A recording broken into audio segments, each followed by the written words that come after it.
Harvest fandom. And you put in brackets, well, I like them. Sean Robinson asks, hello, Dave. Having spent the last 5 years with voracious young readers in my house, that would be the two little Robinson boys. I spent a lot of time reading and rereading and rereading various classic children's books and simultaneously examining their art in minute detail, which has occasionally led me to seeing visual storytelling parallels with your comic work. Well, I guess my question would be one of two questions.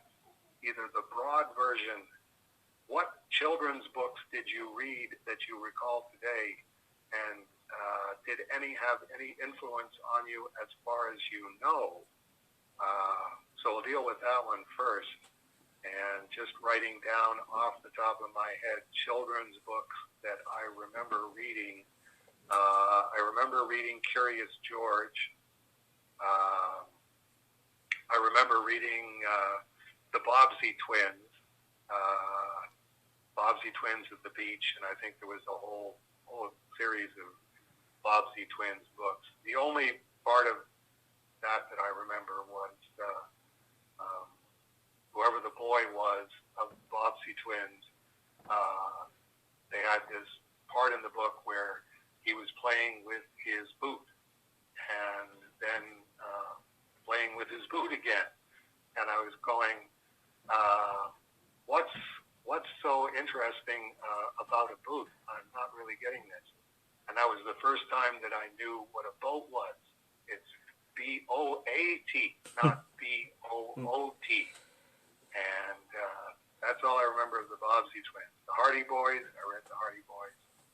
I remember burning with the temptation of the damned for the Hardy Boys Detective Handbook and never getting it, which was like, here's how to become a detective yourself. Dr. Seuss being in the news, not in a very happy way lately. I do remember Yertle the Turtle because I had two pet turtles and I named them Yertle and Myrtle. Orton Hears a Who is one of those. I do remember that as a book, but I think I remember it as an animated cartoon. I don't know who did the animated cartoon years and years and years ago. My impression was that it was a Warner Brothers cartoon. Because I remember my mother quoting it. I said what I meant, and I meant what I said. How did that go? I said what I meant, and I meant what I said. No. I meant what I said, and I said what I meant. An elephant's faithful 100%. And doing it in the cartoon voice. So I don't know if that's a planted memory in my head. Horton Hears a Who is one of those ones. Like if the Dr. Seuss Corporation is looking for more books to throw under the bus to try and appease the social justice warrior fascists, a person's a person no matter how small. Well, that's obviously a reference to fetuses, and we don't want a person to be a person no matter how small. They have to be at least 9 months big before we consider them a person. So Horton Hears a Who has to be eradicated. Mary Poppins I read when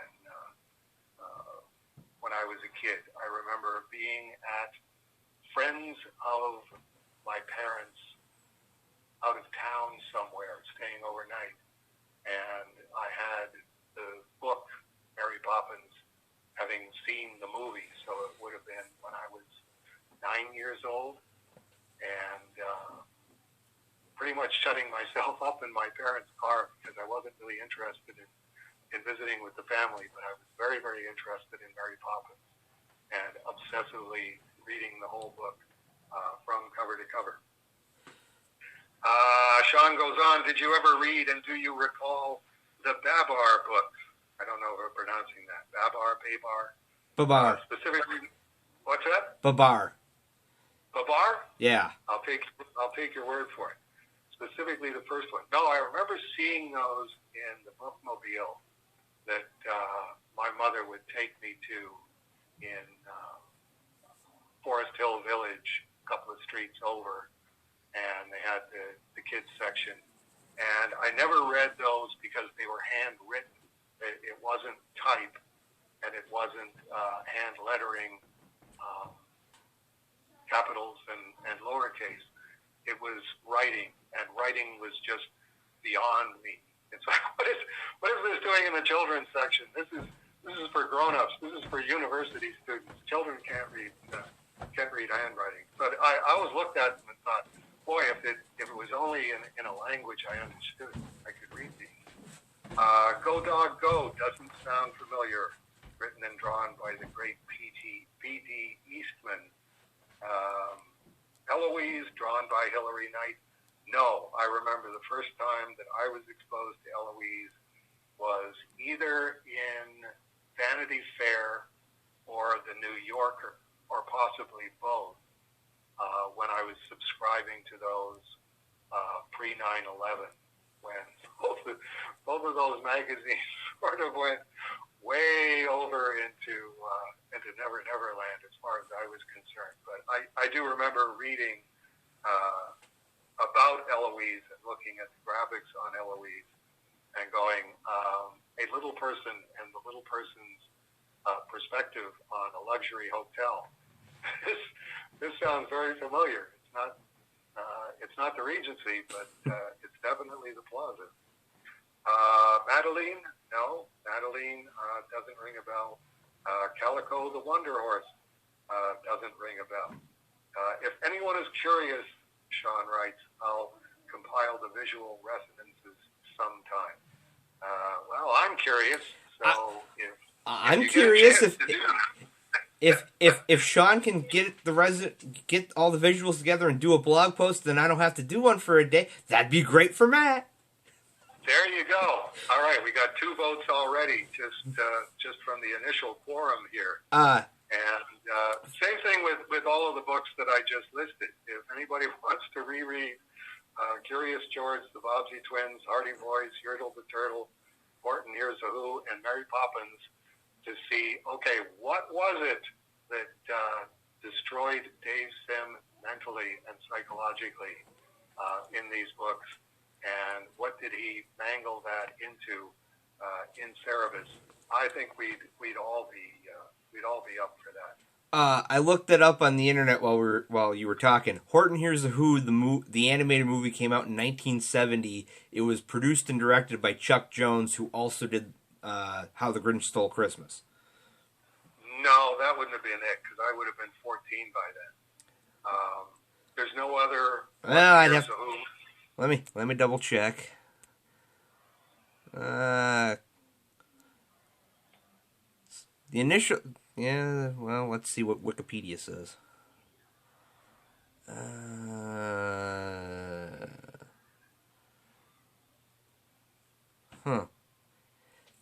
Yeah, this particular version says 1970, but the problem is the classic Boris Karloff Grinch cartoon isn't. I don't know if it's the original or not, but there's also a version where Walter Matthau was the Grinch. Oh, really? So it's possible there may have been multiple versions of Horton as well, where somebody got the rights, did it flopped, and then Chuck Jones came in, and it's Chuck Jones. Chuck Jones, he never fails.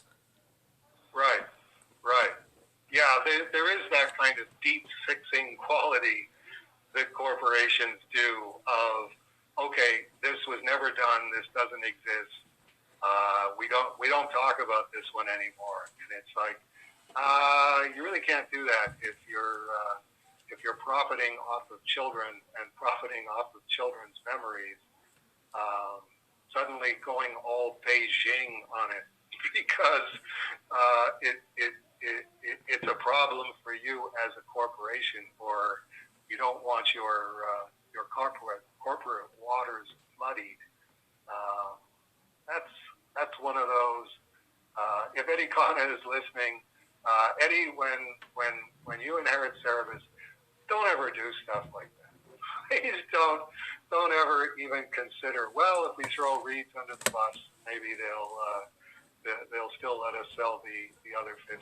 You can't appease those people, and you know you can't appease those people, and you're just asking for trouble trying, which I don't know. There's a few corporations doing that right now. I had a little discussion with Sean by fax about that, of Mattel, making a fluid gendered potato head, no longer with a Mister in front of it. And they're doing the same thing with, I forget how many colors of skin Barbie has now, but it's this unimaginable, 95 different skin colors. And well, the thing with Barbie is a few years back they did tall Barbie, short Barbie, curvy Barbie. Right. And I understand the concept of why they would want to do it, but at the same time, we bought a curvy Barbie because I saw one in the store and went, I'll buy this for Janice because, curvy Barbie will give her a realistic idea of what women really look like. Great, get her home. No Barbie clothes fit Barbie because Barbie's clothes are designed for Barbie. And even Barbie's clothes that fit Barbie don't fit Barbie every couple of years because they redesign Barbie slightly so she's a little bit thinner or a little bit wider or a little bit taller. And, Paul has all her Barbie stuff and, oh, you can play with this. And, here's the doll. None of the clothes fit. There you go. And it wasn't even the curvy Barbie. It was a regular Barbie, but they redesigned her between 1990 and 2011. And it's right. We had this big bin of, and then there's clothes that Paula's grandma knitted for her. And those don't fit any Barbies. Right. Which is kind of authentic if you think about it, because women go through that as, a standard part of being a woman. It's only this many parts of your wardrobe are going to fit the way you want them to fit. And it would be really nice if you could fit into the skinny jeans just because they're your skinny jeans. But it's nice to know that Barbie's in that same situation. You don't have to be all the way up to curvy Barbie before you already have the Oprah Winfrey problem. So it's I'm going to have to take a break here for a prayer time. Okay. And then I'll come back and phone you. We'll finish up with Sean's third question. Do you recall where the device of having graphics inside of word or thought balloons came from? I.e. the device you use on, quote, Night on the Town, unquote, most prominently, as well as some other places. Any memories of this device and possible origins of it? I got it from Sergio Aragonés. I'm pretty sure, because I think he either had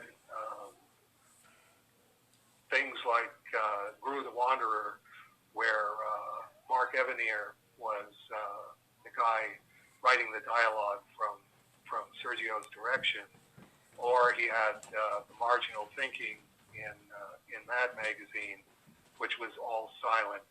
And then he would have stuff in between where,